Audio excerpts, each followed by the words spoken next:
Okay, there we are. All right.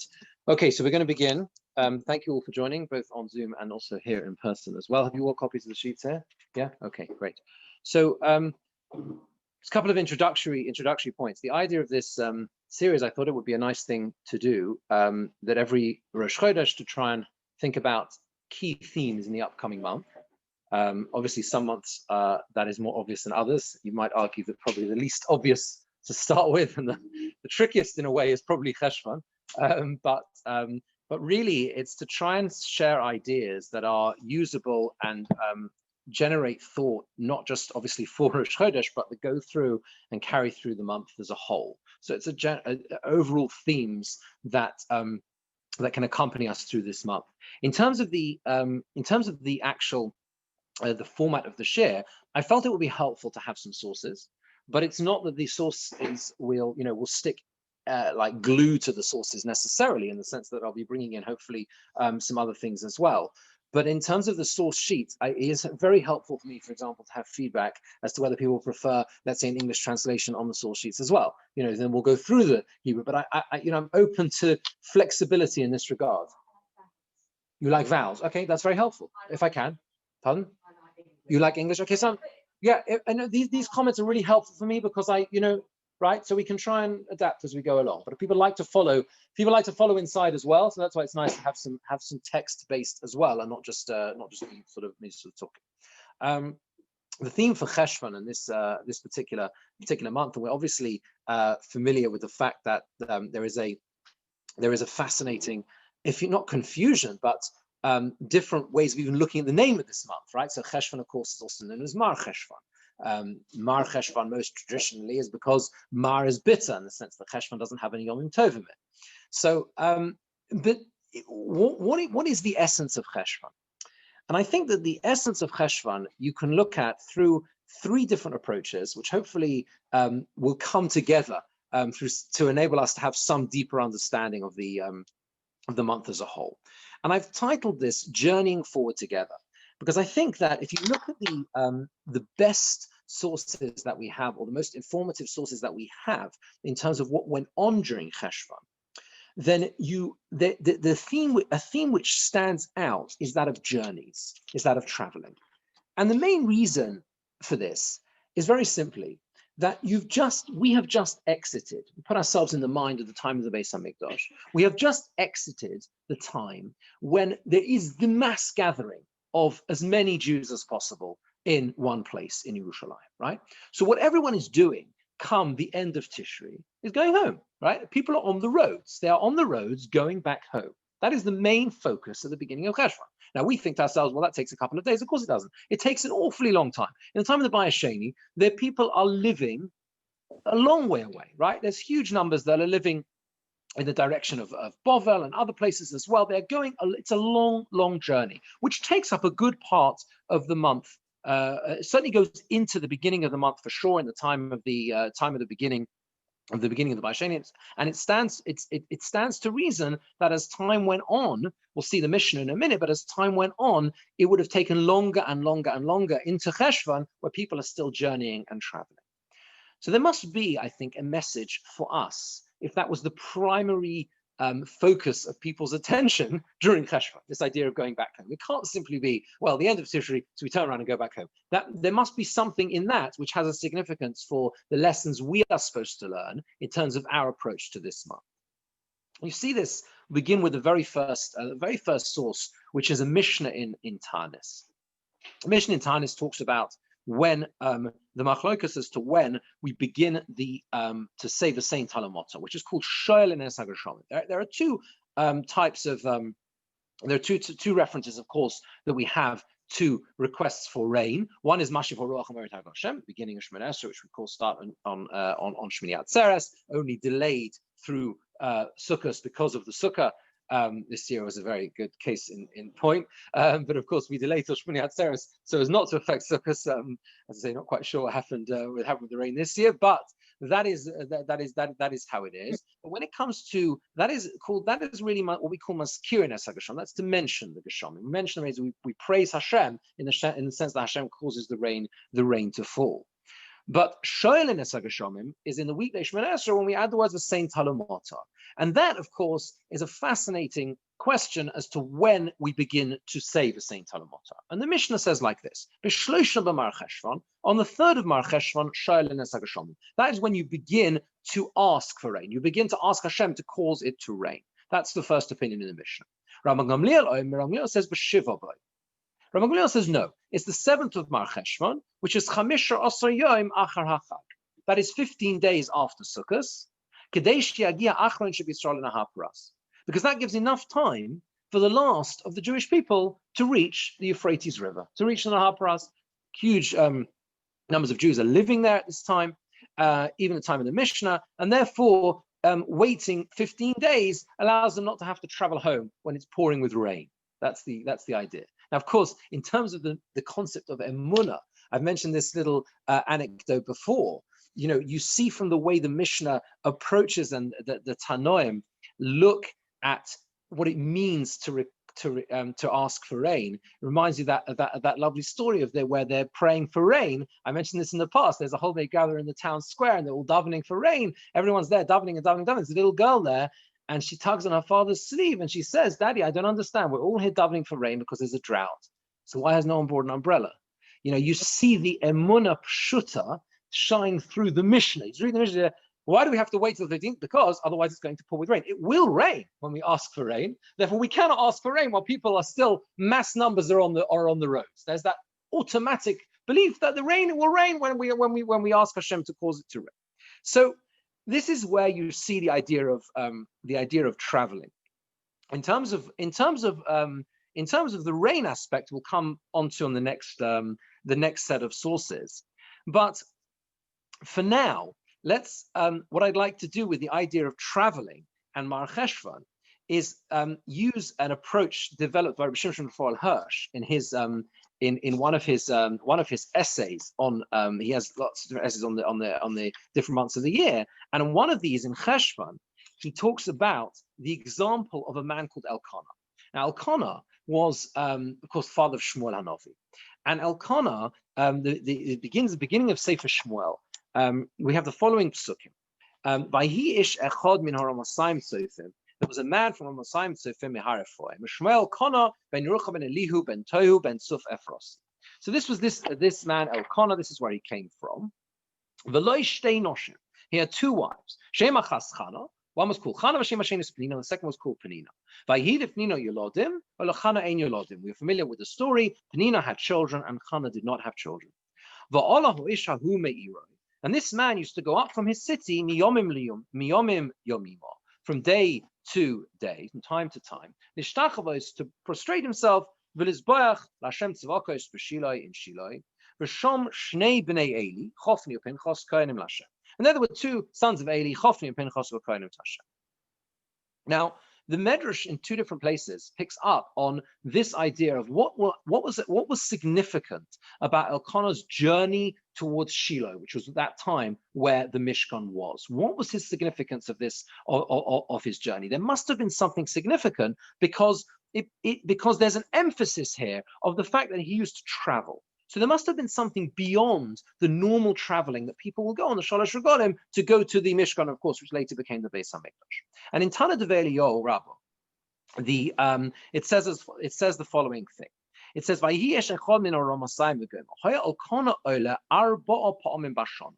Elkanah would go up to the Mishkan 4 times a year. 3 min HaTorah, 3 times when he had to go, when everyone used to go up on the Shalosh Regalim, Pesach, Shavuos, and Sukkot, and another time. Doesn't specify when this was, but it was another time in the year. Shneimar, as the Pasuk says, so he used to go up an extra time during the year. So already you see that Elkanah wanted to achieve something else, something beyond the norm. That's what the Medrash notices in this emphasis on this Yomim Yomim on Ishtachves Vezbayach Lashem. What was it that Elkanah wanted to achieve? So this is expanded upon. It is also in the Tana Devei Eliyahu, but I felt the way it's expressed in the Yalkut Shimoni is particularly clear and particularly powerful. Says the Yalkut Shimoni, says the next source on the sheets if you're following along. Va'olah ha'ish hahu, and this man used to go up. Nis'ala b'veisoi, he was elevated. The idea of going up, he was elevated in his home. Nis'ala b'chatzero, he was elevated in his courtyard. Nis'ala, in other words, the people who lived, his neighbors. Nis'ala b'iroi, he was elevated in his city. Nis'ala b'chol Yisrael, and he was elevated amongst all the Jewish people. V'chol iluyov lo choya el mishal atzmoi, and all of his elevation was only through his own hard work, his own hard efforts. To prostrate himself, to bow down. Rabbi Bar Yosef b'shem Rabbi Yitzchak says like this: "Hatfilah gedola min hakorbanos." He says that tefillah, prayer, is greater than the korbanos themselves. He says to bow down, and then it mentions the korbanos. So the first thing is the tefillah itself. The Rabbanan say tefillah shekula keneged kol hakorbanos, that tefillah is equal to the korbanos. Okay, you have this debate as to whether they are equal or prayer comes before korbanos. Fine. Now, this is what it says: Elkanah the Ishtoi, Elkanah and his wife, Bonov, his sons, V'Achiosov, the Chol Krov, all his relatives, sisters, all his relatives. They all went up with him for Yom Tov. There were 3 times a year, as we saw in Tanakh. There was an extra time as well. What did they used to do? They used to go and sojourn and rest in the street in the middle of the city. Everyone will notice with his large family is camping out in the middle of the city. And they would ask them, where are you going? What is your mission? Where's your journey? And they would reply, we are going up to the house of Hashem in Shiloh, because that is where Torah mitzvahs come out from. Va'atem and you, loma lo sovayimonu, why don't you come with us? V'nelech yachad, let's go together. Let's make a thing of it.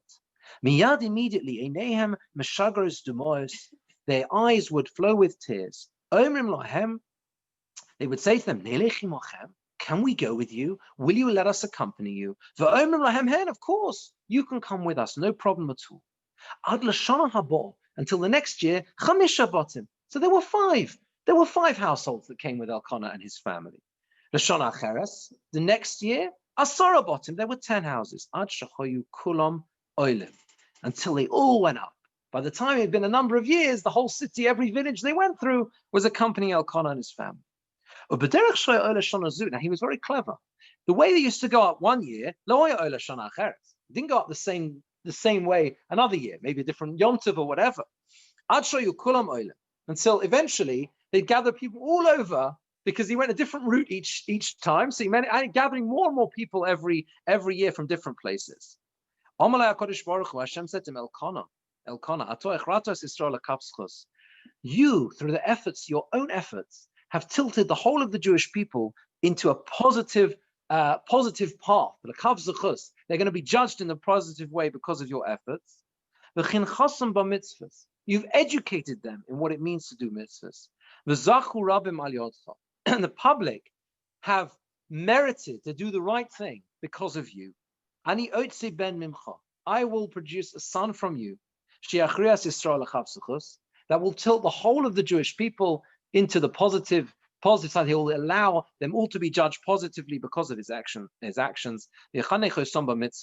And he will educate them in mitzvahs. So from here you learn Elkanah Shmuel. Because of Elkanah's actions, that's why Shmuel was born. Incredibly beautiful medrash, right? Incredibly powerful and beautiful medrash. What is the significance of this to the month of Cheshvan? What is this story? What does it have to tell us about the month of Cheshvan? So Rav Hirsch says the following thing. Let me read you a few of his beautiful, beautiful words.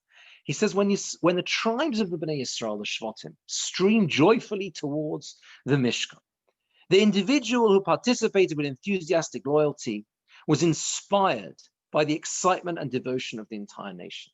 However, when the roads leading to Shiloh were deserted, when Israel found its treasures in vineyards and olive groves, and the sons of the Kohanim were concerned with their material stipend in Hashem's sanctuary, in other words, when life went back to normal, right, after the Yomim Tovim, the individual's yearning for Hashem, for his teachings, for the Mishkan faded away.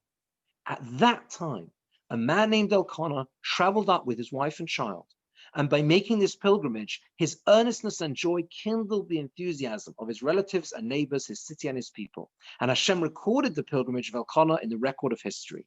And from Chana and Elkanah came a Shmuel who caused Yehuda's spirit to soar again towards Hashem and his sanctuary. According to Rav Hirsch, the most important thing to appreciate about Elkanah's actions was specifically the fact that he did it at a time when people were not going to Shiloh. I think that's picking up on the Medrash of Tana Debei Eliyahu, where there was a fourth time in the year when no one was going, where he went and picked everyone else up. And even you see from the Medrash, it was obviously a low point in terms of the Jewish people's commitment to being Ola Regel, going up for Yom Tov. You see that, right? They ask, where are you going? You think it's astonishing. Everyone knows where you're going. Of course, everyone knows you go to the Mishkan and the thing. But it was, you see, it wasn't always the case. It wasn't always the case that everyone went. Like many things and many times in our history, there are things which wax and wane in terms of our commitment as a people to them. We know, for example, from basic records, we know from the Gemara, and we also know, actually, fascinatingly, from historical records, that by the time you get to the end of the second Beis Hamikdash, there are massive numbers traveling to Yerushalayim, like really colossal numbers, right? In fact, as far as I recall, in Josephus, which is a historical account written towards the end of the second Beis Hamikdash, he describes how they knew the numbers of people coming. I think it's actually in the Gemara as well. By how do they know how many people were there in town? Because on Pesach they would basically make a calculation based on the number of how many korbanos there were, the korban Pesach. You multiply that by the number of people there, and you buy vast numbers. But that wasn't always the case. And Elkanah was gathering people together. Says Rav Hirsch, the lesson of Elkanah and the lesson for us in Cheshvan particularly, when everyone is traveling home, that is the potential and the possibility for the individual to make a difference. Okay, when you're in the month of Tishri, you're in the mode of the Yomim Tovim and the Kehillah carrying you along through all the Yom Tov, Shonim Kippur. Comes Cheshvan, and life is back to normal. And the Kehillah is in its normal routines again. I know that sounds funny now. We wish, but thinking of a normal Cheshvan, shall we say, right? Things are back to normal. Everyone is back to normal. People are thinking of their normal routines. In normal years, plenty of people are thinking about holidays in Cheshvan. That's why Cheshvan is about journeying. Delay the holiday season often, if you can, is after Yom Tovim. That's the time people think about going away. It's a quiet time. It is the time when the individual, like Elkanah, can have maximum impact, can actually turn around and say to people, I'm doing this positive thing. I've taken something out of the Yom Tovim, which has been meaningful to me. I've decided to do something a little bit more. Why don't you come along with me? Why don't you do something with me? That's what Elkanah did. That's what he did. And as a result of that, he merited to have a son called Shmuel, with the impact that he had on the whole of the Jewish people. That is a beautiful and powerful message. The idea, as Rav Hirsch puts it later on in that same piece, he says that if Elkanah and Chana, during a time of general indifference, both in terms of how you see people's attitude towards going up to the Mishkan was, and also the time of year, which lends itself to indifference in the sense that it's the low period, right? If at that time, if they'd only done mitzvahs because of a matter of conscience to satisfy their own obligations, and they just thought, right, I'm obligated to do X, Y, Z, so I'll do it, then none of this would have happened. None of this would have happened if they just kept quiet to themselves. But the fact that they didn't do so, and the fact that they dragged along others in a positive way with them, that's where the power of their impact was felt. That's the first message of journeying in terms of Cheshvan. When everyone's journeying away from the Mishkan, going home, that's when the individual can have maximum impact. If they say, hold on a second, let's do something positive together. Okay, so that's the first idea I wanted to share with you. The second one is really a continuation of the same. The same Mishnah, and if there's one, it's the end of that Mishnah, and it's the next Mishnah as well in Tanis. And the reason why I'm focusing on these Mishnayos is because to get to the heart of what Cheshvan is, you have to link Cheshvan to rain. Now, although we don't start with Saint Talamotar until much later on, and that's to do with, again, the same idea. You're waiting till 60 days after the what's called it comes 6 after the Tkufa. It works out. There's a whole calculation how we get to the 5th of it's the 4th or the 5th, depending on the year of December. But it's based on the same idea. We delay it because of the time of year in terms of the traveling of people and everyone getting back home. It's also to do with the seasons. It's a whole different picture outside the land of Israel. But the concept is the same. In Eretz Yisrael, they will begin asking and saying the same Talamot much earlier than us. They will begin earlier, as we said, on the 7th of Cheshvan. The Mishnah says, why do you wait till that time? In order, Rabbi Birnbaum says, 15 days after Sukkot, to allow the last of the Jewish people to arrive at the Nahar Paros, to arrive at the Euphrates River. Now, what happens, asks the Mishnah, if Higia, a certain Shiva Osab Mar Cheshvan, so it's a number of days later, 17th of Mar Cheshvan, the Lo Yordu Gesham, and it hasn't rained. The rain hasn't come. In another essay here, Rav Hirsch emphasized on Mar Cheshvan, Rav Hirsch emphasizes that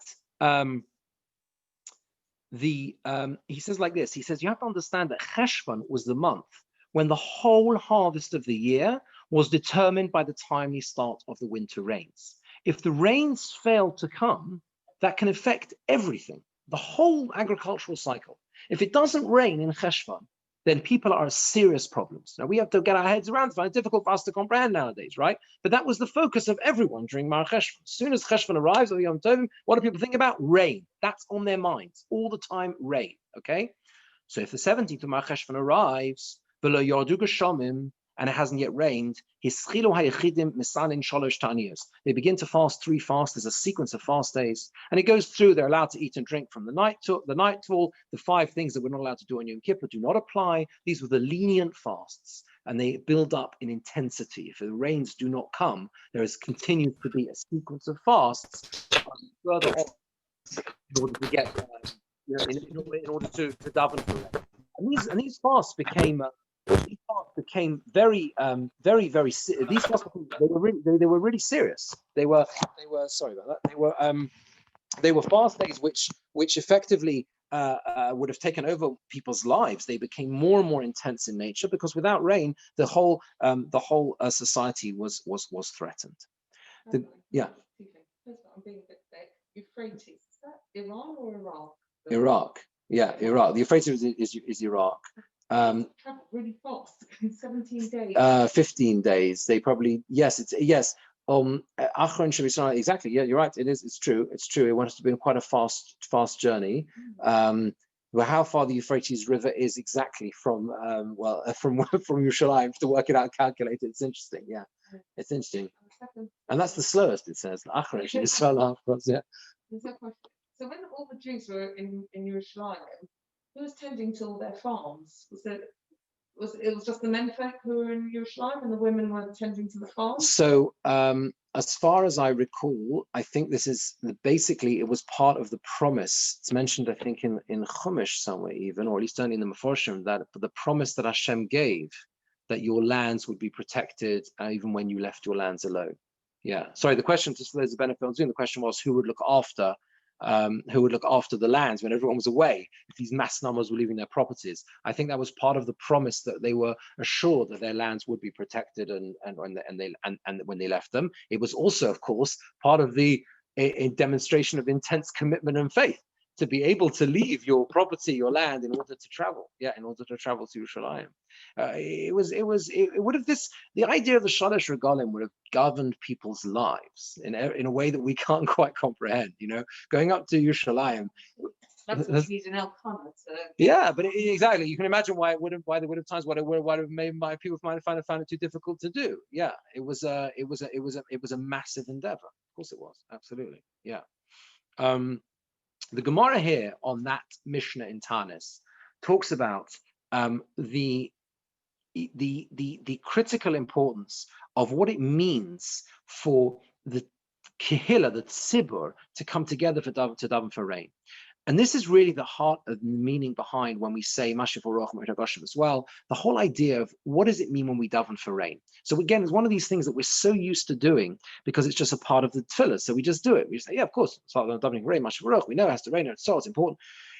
The way the Gemara puts it is it's much more powerful than that. It's a sensitivity towards the needs of the whole of the Jewish people, of the whole of the Bnei Yisrael.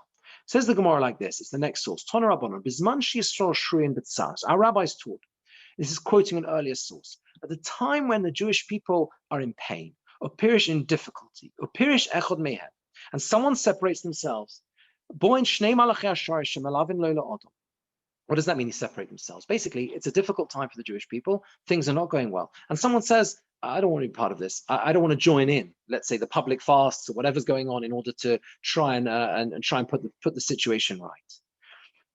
A person who separates themselves away from the tzibur, these are very, very stark words. Two ministering angels come, that accompany a person, and they place their hands on his head. And they say, this individual who's left the kehillah, he doesn't want to be part of the pain of the community. He doesn't want to join in davening in ensuring that things are righted.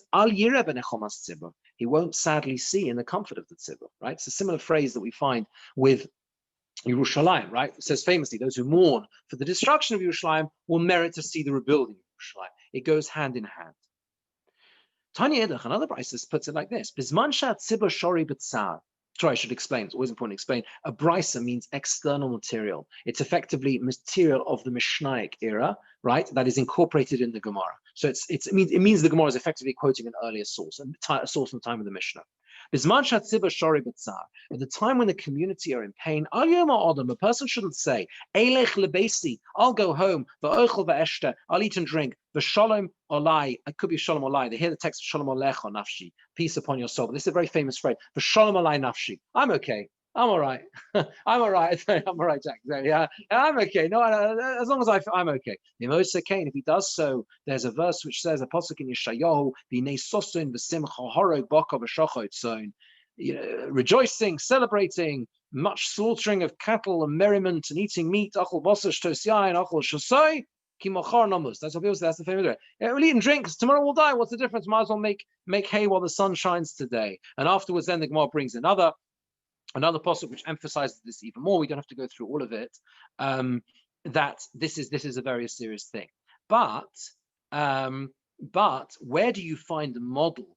Right, the model for doing the opposite, doing the right thing. If you skip down, this is 1, 2, 3, 4, 5, 6, 7, 7 lines from the bottom, in the middle of the line. Elo yitzayir odom imat tzibur. A person needs to feel the pain of the tzibur.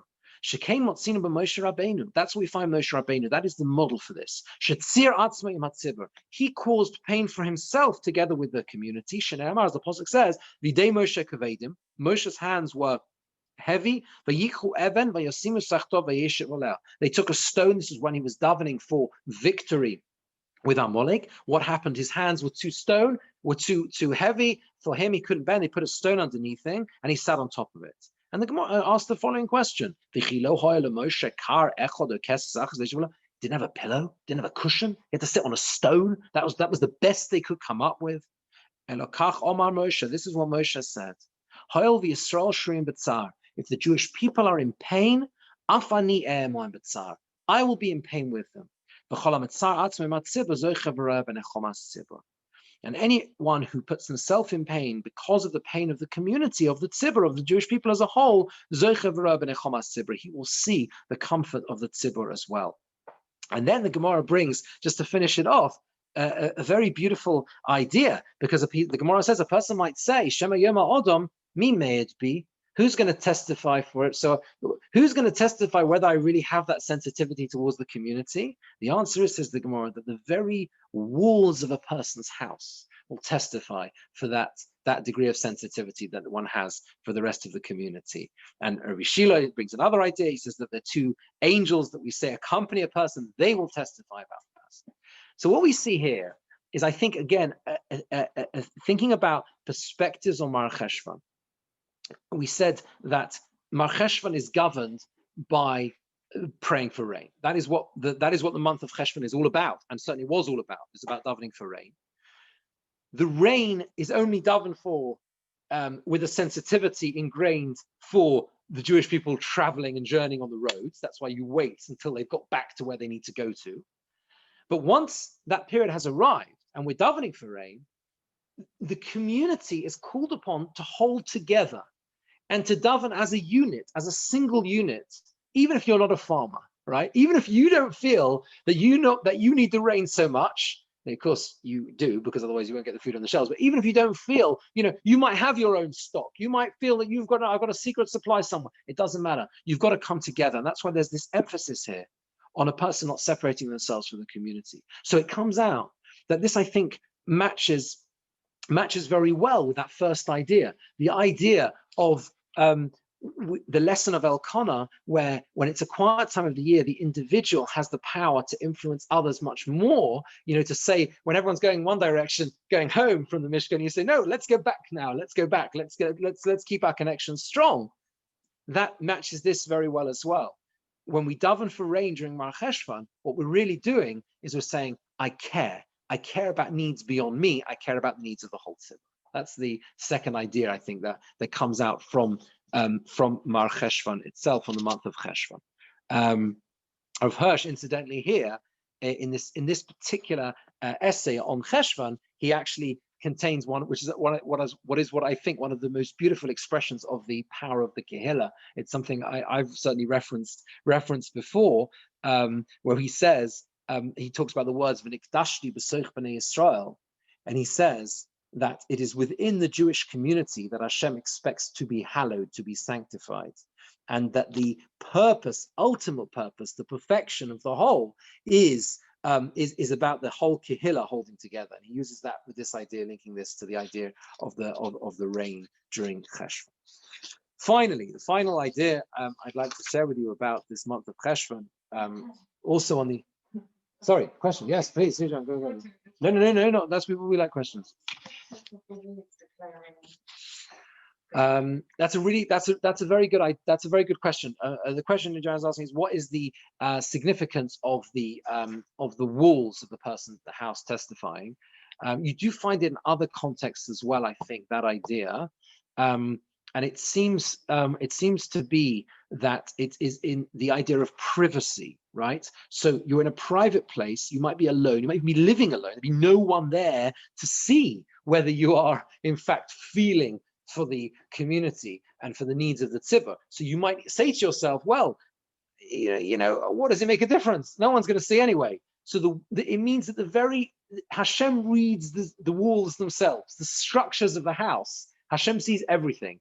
And it's as if they will talk to Hashem. Of course, Hashem doesn't need the walls to talk to him, but I think it brings alive that it's almost as if your entire surroundings, it's a very powerful idea, your entire surroundings, you're never alone, and your entire surroundings talk on your behalf. They testify to what you do. A person should never say, well, it doesn't make a difference. I'm by myself. No one can see. It doesn't say whether it's a good thing. I don't know good things, do bad things. It does. Everything is influenced. Your entire surrounding influenced by the way you act. Yes. Say, yeah, I love everyone. That's right. Yeah, it has to be genuine. That's right. Yeah, absolutely.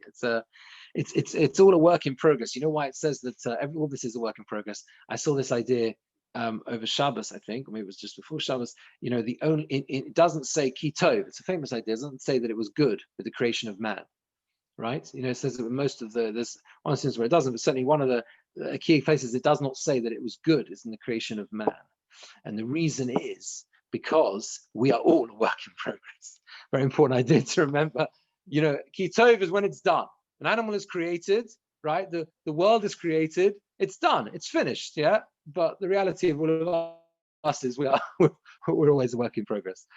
So finally, we have an idea that is important to bring out in the month of Cheshvan, is the influence of Rachel Imeinu, and that is because, according to our Masorah, a number of places, is that Rachel's yortzeit is on the 11th of Mar Cheshvan. You see that in the first two sources. This is the Psukim in Bereshis that talk about the Hebet Seis Nafshoki Mesa. She she dies herself. Again, it links to the idea of a journey. Where does she die? She passes away on the way side. Yeah, this is, I haven't seen this particular connection, but to me, it just seems to, on the, if you're bringing together themes in Mar Cheshvan, this idea of journeying, well, that's exactly what happens to Rachel. She passes away on a journey, on the wayside. She's Berat Thomas Rachel, Batikover Baderech Efrosi Beis Lochem. She's buried on the way of Efros Beis Lochem.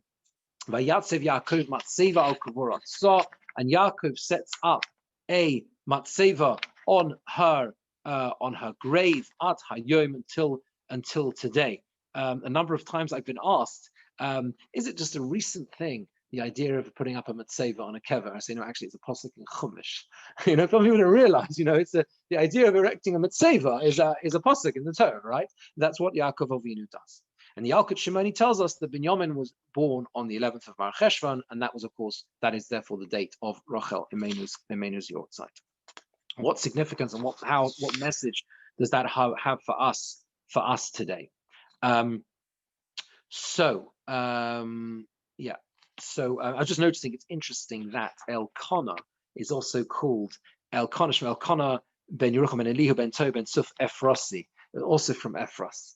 And this is interesting here as well. She was with Derech Ephros. I wonder whether there's also a link there as well, because Elkanah was also seemed to have been linked to the place to Ephros as well. Anyway, so the Medrash in Eicha Rabbah, an extraordinarily powerful Medrash, which is impossible to reproduce in full here, not just because we're limited in time, but also because it is really, really extensive Medrash.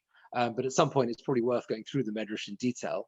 The Medrash is in Eicha, so as you'll imagine, it is discussing the destruction of the Beis Hamikdash. The Medrash portrays Hashem saying to the Malachei Ashores, to the angels, "Let me go with you. Boyu v'nelech ani v'atem v'nireh b'veisi malsu ovim boy." I want to go and investigate together with you what my enemies have done to the Beis Hamikdash. Amar HaKadosh Baruch Hu leYirmiyah. Hashem said to Yirmiyah Hanavi, "Ani domer hayom." I am today like a person, la'adam she'chaya lo ben yechidi, like someone had an only son. He made a chuppah for him, a mace, and he tragically died on the day of his chuppah. You can't have pain about me and about my sons. You can't understand the pain that I'm in.